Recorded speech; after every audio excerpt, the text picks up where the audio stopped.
The alien battle station floated like a dark moon above the quiet star system. Inside its command hall, Commander Varkle of the Dracari Empire leaned forward, his 4 eyes fixed on the holographic display. A single dot had appeared at the edge. Of their sensor range? It was small, too small to be a threat. "Report," he ordered, his voice full of confidence. "It's human," one of his officers said, looking confused. "A civilian-class vessel, barely armed, no escort." Varkle's mouth curved into a cruel smile. "Humans. Here. They have no claim in this sector. Bring it in. Let them see who rules the galaxy." The crew worked quickly. The station's massive weapons remained on standby, but Varkle knew they would not be needed. Humans were still considered a minor race, technologically advanced, yes, but never a real threat to the great powers of the galaxy. Minutes later, the ship drifted closer. Its hull was dark, with no visible markings. No energy signatures could be read. It was as if it wasn't even powered. "They're hailing us," the communications officer said. Audio only. Single voice came through. Calm, human, and cold. "This is your last chance. Stand down." The words echoed in the command hall. For a moment, no one spoke. Then Varkle laughed, and his officers joined in. "Last chance?" Varkle said mockingly. "From a single human toy ship?" Turned to his weapons chief. "Charge weapons. Target their engines. I want them alive." But before the order could be carried out, something strange happened. The human ship's image on the screen flickered and vanished. "Where did it go?" Varkle demanded. The sensor officer's hands shook. "It's gone, Commander. No jump signature. No warp trail. It's just gone." Alarms blared across the station. One by one, critical systems began shutting down shields, life support, weapons. The control panels sparked, screens went dark, and a low hum vibrated. Through the station's core, "It's in the reactor." An engineer shouted over comms. "Something is overloading our core from the inside."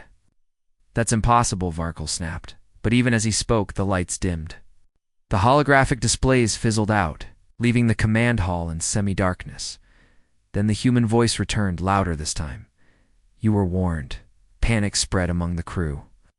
The Dracari were a warrior race, but they had never seen an enemy. Strike without firing a shot.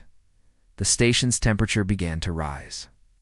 First by 1 degree, then 2, then 5.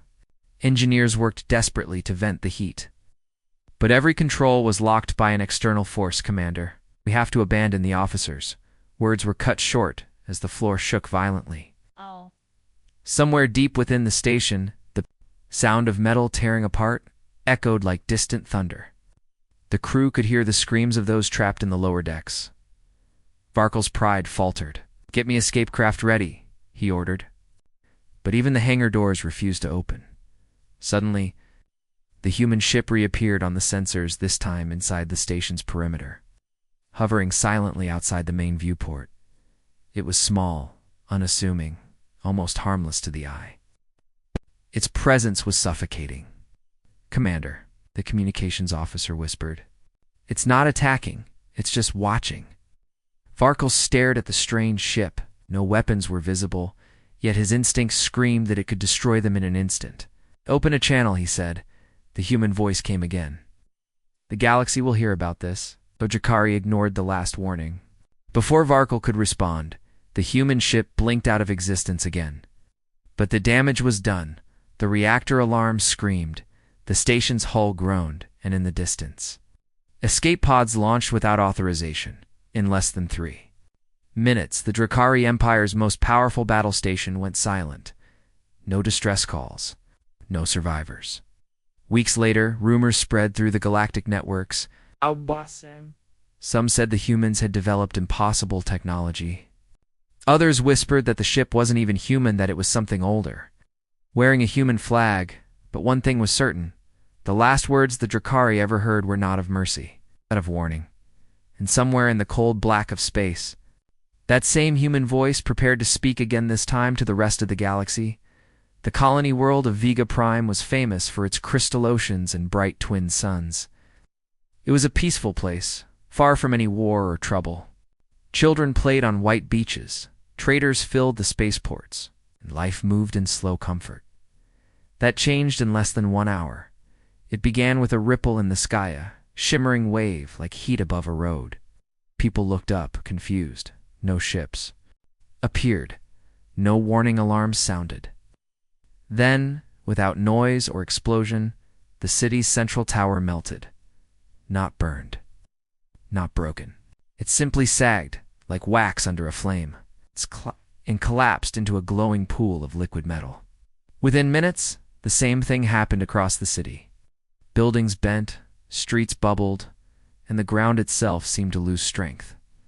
Thousands tried to flee, but the air grew hotter with every step. Metal transport doors sealed shut, refusing to open. By the time rescue beacons were activated, half the colony was gone. Not destroyed by fire, there were no scorch marks. The materials themselves had broken down, as if something had reached into their very structure and unmade them. When the Galactic Council heard the news, they sent an investigation team, 3 warships, and a science vessel. They arrived 2 days later, only to find a dead world. The oceans were still. Cities were melted into strange, glassy hills. No survivors. The scientists worked in silence, scanning the remains.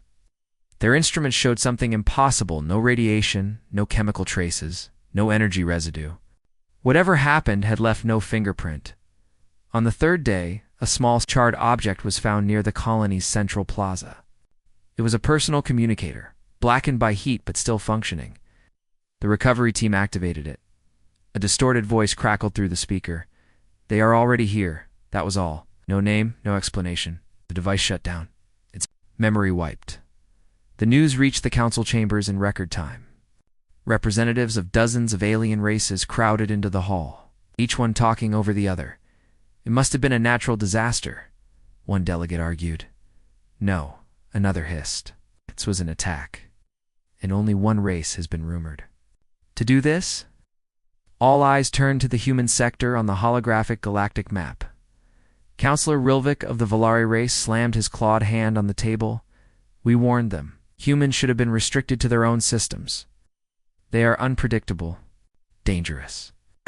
"But we have no proof they did this," another countered. "No ships were detected. No weapons were fired." A faint murmur passed through the room. One of the council's security officers stepped forward. "We did send 3 scout ships toward human territory last week before Vega Prime was lost," he said. "None have returned." That silenced the chamber. Later that night, a confidential message leaked to several high-ranking officials. It came from the captain of one of those missing scouts. His voice was low, urgent, and full of fear. "They knew we were coming. We never saw their ships, but they spoke to us, told us to turn back. We didn't. We should have." The message ended there. By morning, panic had begun to spread through the outer colonies. Merchants refused to trade in human systems. Patrol ships were recalled from borders. Even the proud Drakari fleets stayed away from the human sector after the destruction of their battle station only weeks before. Still, the council could not agree on action. Should they prepare for war or send envoys to negotiate? In the middle of the heated debate, a new report arrived. This one came from the outer relay stations, a sensor sweep showing a single, unmarked vessel traveling at impossible speed toward the galactic core. No energy signature, no known drive type. The council chamber fell silent. Someone whispered the question on everyone's mind. If they can do this to Vega Prime without firing a shot, what will they do to us? Far away in the black emptiness between stars, the ship continued on its course. No one could stop it. No one could even track it for more than a few seconds. And on Vega Prime, the melted cities stood as a silent warning to the rest of the galaxy, one that no one wanted to face. The galaxy had not seen a human fleet in centuries. Most aliens believed humanity preferred isolation, keeping their ships close to their own worlds. But that belief ended the day the convoy appeared. It began with a routine deep space scan. A research station near the Orion Rim picked up dozens of objects moving at incredible speed toward the galactic core. At first, the station's staff thought it was an asteroid cluster. But asteroids didn't fly in perfect formation. Within hours, every listening post along their path confirmed the sighting: 50 black-hulled ships, silent and without identification. They moved as one, no variation in speed or distance, like shadows in perfect sync. When the data reached the Galactic Council, panic spread. The Drakari demanded immediate military action. The Valari insisted the fleet might be peaceful. The Garen Collective offered to intercept and escort the ships away in the end. Decision was made: set a trap. Admiral Vazrik of the Thrin Empire was given command. He assembled the largest interception force in living memory, 200 warships from 9 different species. They positioned themselves in a dense asteroid field along the convoy's route, using the rocks for cover. The plan was simple: surround the humans and force them to surrender. From the first moment, something felt wrong. The human fleet didn't slow when they approached the ambush zone. They didn't change formation. They didn't even acknowledge the alien ships waiting for them. Voss Rek gave the order. The trap was sprung, and nets deployed, missiles armed, and targeting systems locked on. And then, everything stopped. The alien crews watched in horror as their consoles went dark. Engines powered down. Weapons refused to respond, even emergency. Systems failed. One by one, ships went cold, drifting powerless in the dark. No human weapons had fired. No explosions tore through the fleet. But every alien vessel was dead in space. Through the eerie silence, a single transmission came, in audio. Only, stand aside. The powerless crews could do nothing as the human ships glided through the asteroid field, their black holes reflecting no light. They didn't attack, didn't taunt, didn't even acknowledge the enemy beyond that single phrase. Wazrik sat frozen. In his command chair, unable to speak, he'd fought dozens of battles. Faced enemies with terrifying weapons, but he had never seen a fleet disable. 200 warships without firing a single shot. It took hours for the alien ships to restart. By then, the human convoy was gone, moving deeper toward the heart of the galaxy. When news reached the Council, theories exploded. Some said the humans had discovered an ancient technology from before the current galactic era. Others claimed they were working with something not entirely human, but the most troubling report came from a sensor technician aboard one of the alien ships. His scans had picked up something strange inside the human vessels, not just weapons, but massive containment fields, each holding an unknown energy signature. They weren't here to fight us, the technician's report read. They were carrying something, delivering it. The question was, delivering it where? For the next week, the human fleet vanished from every sensor system. No trace of their movement, no detectable energy emissions. It was as if they had disappeared into another dimension. Then suddenly, they reappeared, only 5 light-years from the galactic core. That was when the Council realized the truth. The humans weren't coming toward the core by accident. They had a destination. And whatever they were carrying, Galaxy wasn't ready for it. Across the stars, fleets scrambled to mobilize. Defense grids powered up. Worlds prepared for war. But in quiet corners, whispers grew. If the humans could shut down the most powerful armada in the galaxy without firing a shot, maybe war was already lost. Far from the Council chambers, the convoy continued onward, silent and unstoppable. Somewhere deep in their flagship, a human officer stood before a sealed chamber. Inside was a smooth black object that pulsed faintly. Like a heartbeat, he checked the containment seals, then spoke quietly into his com. Cargo secure, proceeding to Phase 2. And the convoy pressed on, leaving behind only fear and unanswered questions in a quiet corner of the galactic core, far from public eyes. The Council's most secure intelligence facility lay hidden beneath a frozen moon. Few knew it existed. Fewer had ever seen its archives. On that day, Council Intelligence Officer Jaren stood in the dim light of Vault Chamber 7, watching a forbidden hologram flicker to life. The image was grainy, decades old, but still terrifying. It showed Earth. Orbiting above it was something the size of a small moonblack, faceted and featureless. The label read, Project Nemesis. The voice of a long-dead human scientist filled the room. This weapon will never be used unless the galaxy forces our hand. It does not destroy. It erases. The hologram shifted to show a planet not exploding, not burning, but vanishing. One moment it was there, full of oceans and clouds. The next it was gone, replaced by empty space. No debris, no light, just nothingness. Jaren's scales tightened in fear. He had seen doomsday weapons before, but nothing like this. Is this real? He asked the Council's lead archivist. The archivist's voice trembled. Real enough that the last time it was shown to the Council, they swore to bury it and never speak of it again. Jaren leaned closer to the display. So why am I seeing it now? The archivist hesitated, then activated another file, this one recorded only hours ago. It was a long-range scan of the human convoy. Among the black warships was a single vessel carrying a massive sealed core. The energy signature matched the Nemesis weapon exactly. Jaren's stomach turned. The humans weren't just moving ships, they were moving Nemesis above them. In the council chambers, panic was already building. Representatives shouted over one another, "They can't use it. Nemesis was banned by every known civilization." They didn't agree to the ban. Humans never signed the treaty. Then they must be stopped before they reach the core.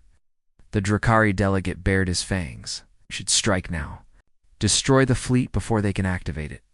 The Valari representative shook her head. "You saw what they did to Admiral Wasrick's armada. We attack, we lose. The chaos," one quiet voice spoke. "If they are bringing Nemesis to the core, then something here is their target." Silence fell. Slowly every eye turned to the holographic map of the core worlds. What could possibly be so dangerous or important that humans would risk the entire galaxy's wrath to bring Nemesis? Here, before the question could be answered, an emergency alert cut through the chamber. A message had just arrived from the outpost world of Calith 4. It's barely a day's travel from the core. The image was short but unforgettable. An empty star system. Calith 4 and its moons were gone. No explosion, no wreckage. Just nothing where a thriving world had been. Gasps filled the council hall. "It's them," someone shouted. "No, it can't be. The convoy is still days away." That was the most chilling part. If Nemesis had been used, then either the humans had more than one, or they weren't the only ones who could wield it. Back in Vault Chamber 7, Jaren watched the planet vanish again in the old hologram. It's time he understood something he hadn't before. The weapon wasn't just erasing matter, it was erasing history. No traces, no memory, as if the world had never existed. He turned to the archivist. "If the humans are moving Nemesis, it's not for war." The archivist frowned. "Then what for?" Jaren glanced at the sealed data files, the ones labeled Origin War and Classified Eyes Only. "Something's coming," he said quietly, "and they mean to make sure it never reaches us." Far away, the convoy pressed on. In the lead ship, Captain Arya Kane stood in the darkened bridge, staring at the containment core in the center of her vessel. The pulsing black surface seemed to breathe, faint and steady like a heartbeat. Her first officer approached. "Council, fleets will be waiting." "Do we change course?" Kane's voice was calm. "No, we finished this." The convoy didn't slow. And in the core, worlds waited, not knowing whether the humans came as destroyers, or as the only ones who could save them. The Galactic Council had never seen such a military buildup. Every shipyard, every fleet dock, every orbital defense platform in the core was working at full speed. Entire planets went into lockdown. Millions of soldiers were armed, trained, and deployed. The humans were coming, and the core was ready for war at least. That was the belief, from the high balcony of the Council War Hall. Supreme Admiral Korak looked down at the giant holomap of the core. Lines of defense were drawn, like concentric rings interceptor fleets in the outer sectors. Capital ships near the homeworlds, the great planetary shields humming at maximum power. "Nothing passes," Korak said confidently to the gathered commanders. "We will strike the humans the moment they cross the inner perimeter." On the bridge of the human flagship, Captain Arya Kane studied her own map. She could see the fleets. She knew their numbers, their formations, even the names of their admirals. None of it concerned her. Phase 3, she ordered the human. Convoy slowed just outside sensor range of the core defenses. It didn't fire. It didn't move closer. It just waited. Inside the council war hall, tension built. Days passed without contact. Crews stayed on battle stations, sleeping in their chairs. Soldiers on planetary surfaces waited under the weight. Of full armor? The core felt like it was holding its breath. Then strange things began to happen. First, small skirmish patrols vanished. Destroyed, not damaged, just gone. Their transponders blinked out in an instant. Hours later, the crews reappeared on fringe colonies, or without their ships. Next, entire defense grids powered down for no reason. When technicians inspected them, they found the control software rewritten.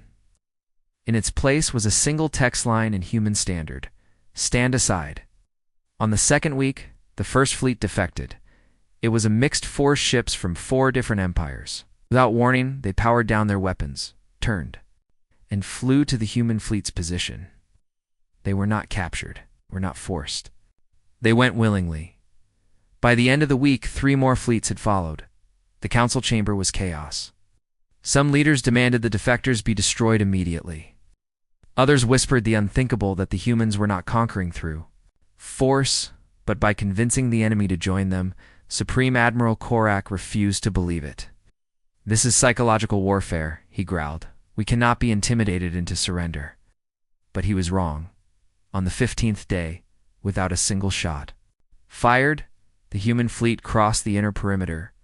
The great planetary shields, the ones the core had trusted for centuries, lowered themselves without command. Orbital defense platforms powered down and turned their weapons inward, as if daring their owners to fire. And then finally the humans spoke. Their message wasn't a threat. It wasn't a demand. It was an invitation. Join us, or be erased. Most of the core worlds surrendered within hours. The last holdout was the fortress world of Tyrillon. Korak commanded its defenses. Personally, he swore no human would set foot on its surface. When the human fleet arrived, they didn't land troops. They didn't target the fortresses. Instead, they broadcast a single visual feed directly into Tyrillon's defense network. It was an image of an empty starfield, one that used to be the Calith 4 system before Nemesis erased it. The message below it was simple: this is mercy. Refuse, and we will remove you from history. Tyrillon surrendered the next morning. By the time the convoy reached the core central world, not a single gun was raised against them. The galaxy had prepared for the largest war in history, and it never happened. On the human flagship, Kane received the final surrender codes. Her first officer asked the question everyone wanted answered. "Captain, why didn't we fight? We could have crushed them." Kane's eyes were cold. Because they were never the enemy. Far from the Council's view, in a hidden chamber deep within the core, the Nemesis weapon pulsed, quietly waiting. The humans had not come to conquer the galaxy. They had come to prepare it.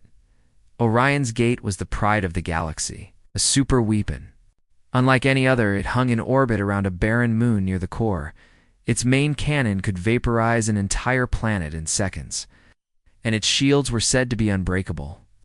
No fleet had ever dared approach it without facing certain destruction. The Council had spent decades perfecting it, and now, with the humans arriving, they decided it was time to test it. Supreme Admiral Korak watched from the observation deck of the command citadel as the target appeared on sensors.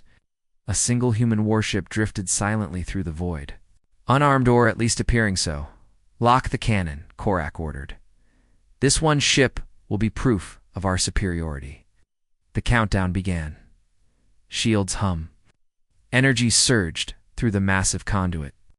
The entire system shook as Orion's Gate powered its devastating beam. "Fire," Korak shouted.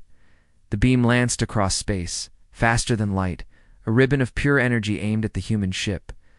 Every sensor and camera on Orion's Gate focused on the target, and nothing. The beam struck the human ship, and for an instant it seemed the vessel would be obliterated. But the screens flickered. The ship remained intact, hovering silently as if untouched. Not a scratch, not a dent, not even a burn mark. Alarm klaxons blared throughout the superweapon. Engineers shouted, trying to recalibrate. The main cannon refused to fire again. Energy levels spiked uncontrollably. Korek's eyes widened. Impossible. How can it survive our weapon? Then, in less than 1 second, the human warship struck back not with fire, but with a precision pulse of energy that cascaded through Orion's gate systems. Shields collapsed. Weapons went offline.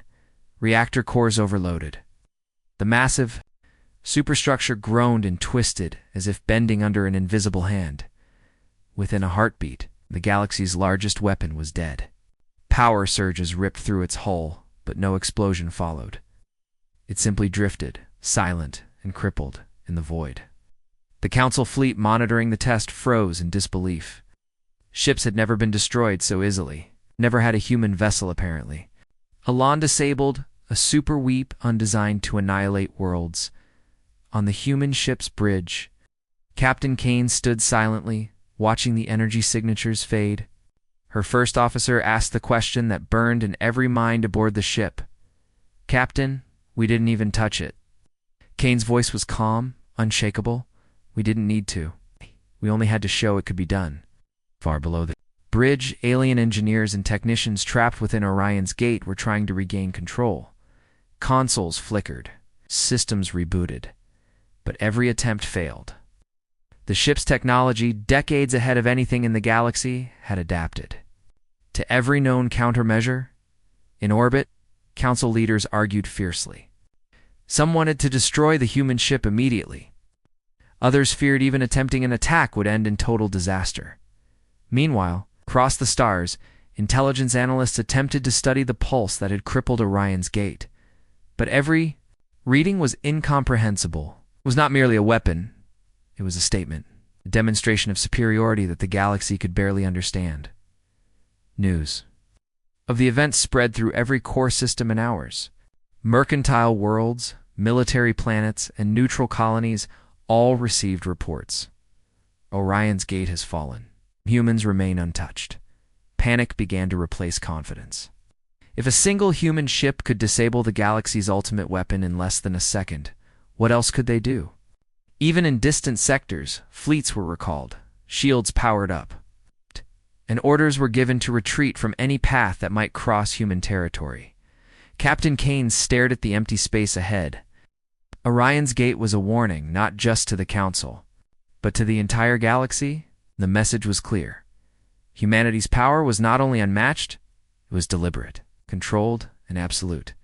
She activated the ship's communication console. A single line blinked across the galactic network, addressed to every leader who dared to watch. "Orion's gate has fallen. Do not test us." And with that, the human fleet resumed its journey toward the core, leaving behind only stunned silence and sun. A galaxy that suddenly understood how fragile its might truly was. The galaxy thought it knew humanity. That they were a minor race, unpredictable but contained, dangerous only when provoked. The truth was far older, far darker, and far more terrifying. In a hidden archive deep within the core, an alien historian, named Telvik, sifted through the ruins of ancient records. The room smelled of burnt paper and scorched metal, the remnants of civilizations long erased. What he found made him shiver. For centuries, humans had been observed by the galaxy not as equals, but as a cautionary tale. Ancient logs, buried in forgotten systems, described wars so brutal they were stricken from all memory. Humanity had fought enemies that no one else could survive. They had faced plagues, star-devouring predators, and invasions that annihilated entire sectors. And each time, they had survived. One file, sealed in gold and marked "I only," Galactic Council, detailed a war that had lasted decades. Entire star clusters were gone, worlds vanished, entire species had been wiped from existence. And in every case, the humans remained. Telvik stared at the records in disbelief. They weren't always this advanced, he whispered. They rose from ashes every time. The historian's assistant, a nervous Valari scholar, leaned closer. It says here they were almost destroyed. Every known empire tried to conquer them and failed. Every time, Talvik nodded. The pieces fell together. Humans were not reckless conquerors. They were survivors shaped by extinction, hardened by centuries of annihilation, and perfected in secrecy. He traced one line of events to a single moment, the Great Erasure. Records indicated a galactic council had once attempted a preemptive strike, fearing humans would become too powerful. They unleashed every weapon they could. Entire systems were obliterated, but the humans survived. And not just survived, they adapted. Every weapon, every tactic, every known form of destruction was studied, reverse-engineered, and improved upon. Telvik's eyes widened as he read further. The humans had created weapons so precise, so devastating, that no fleet, no planet, no civilization could resist them, not because they were reckless, but because they had learned patience, strategy, and control beyond anything the galaxy had. Ever seen? The Valari scholar asked in a trembling voice. So, everything we feared? It was all real? Telvik swallowed hard. Worse than that, we have no idea the full scale. Every time we thought we were safe, humans had already prepared. They were waiting. Hours later, as Telvik documented his findings, he noticed something unusual on the security feeds. Someone or something moved in the shadows of the archive. Before he could react, the assistant screamed. Telvik spun around, but there was no one there. Only a small black cum device had been left on the table. It activated automatically. The message was simple. You know too much. Do not speak. Telvik froze. The archive's alarms never went off. The locks never triggered. Whoever left the message had bypassed everything. And that was the moment Telvik understood. Humanity's reach was not just in their fleets, or in their weapons, or in their knowledge. It was everywhere. Far above the core, the human convoy had completed its journey.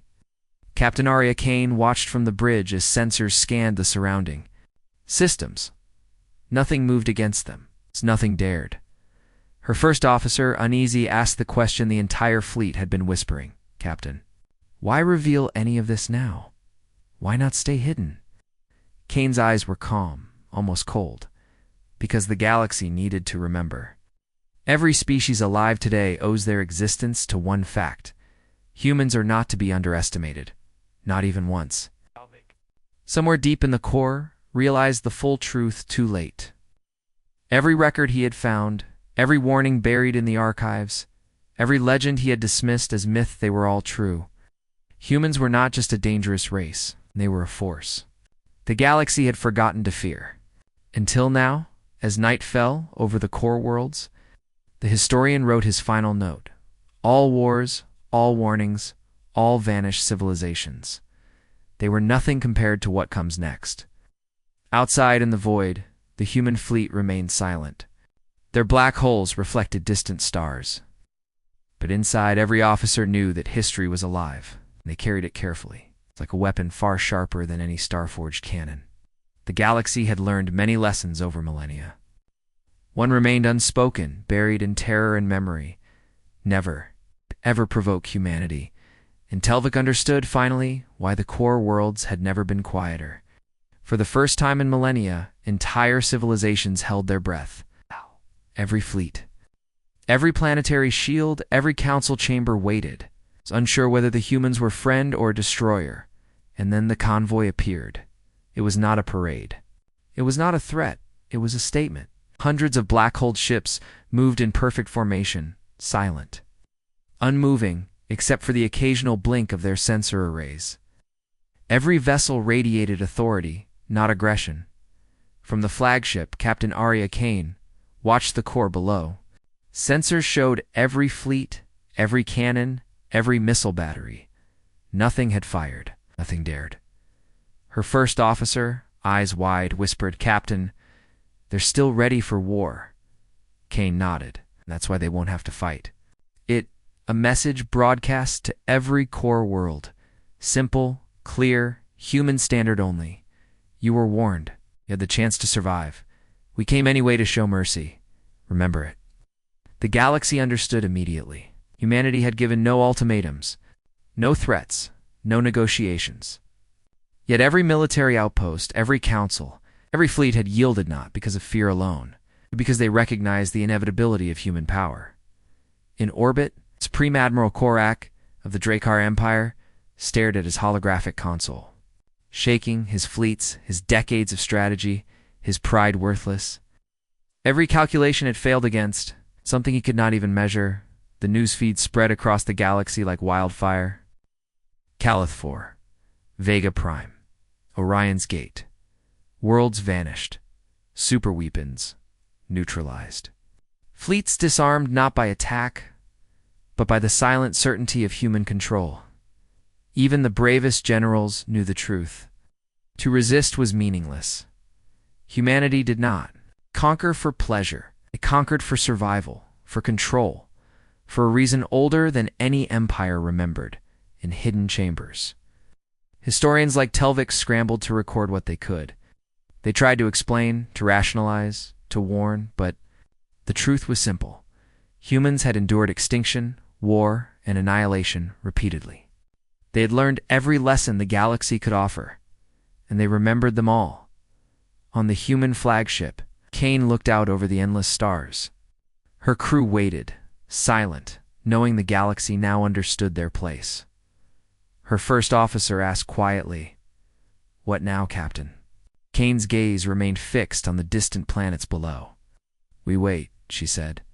"Not for war, not for surrender. We wait for the day they remember this lesson." Across the core, civilizations began rebuilding, not in defiance, but in respect. Defense grids remained powered. Fleets stayed in formation, but no one dared challenge the humans directly. Every world, every council, every leader learned the same lesson in their own way. Humanity was not a minor race, not a mere participant in galactic affairs.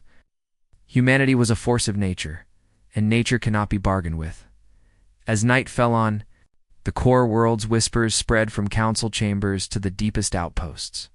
The humans came. They showed what they could do. They left alive. We survived only because they allowed it. In the vast emptiness of space, the human fleet glided, silently onward, black, calm, and unstoppable. They carried the echoes of every world that had underestimated them. Every victory they had earned in silence. Every lesson etched in the blood of history. Every weapon perfected and every fleet neutralized it was all a single. It's an unspoken message to the galaxy. Never provoke humanity. Never test humanity. Never forget. Humanity, and somewhere in the void, far beyond any sensors, Captain Kane transmitted one final signal. Not a threat, not a demand. Just a quiet reminder for anyone listening. We are here. We always have been. And now you know why. The galaxy absorbed the message. Slowly, reluctantly, terrified, but alive. For the first time in countless millennia, every species understood a truth older than empires, older than war, older than the stars themselves. Humanity was not to be underestimated, and that was why the galaxy learned.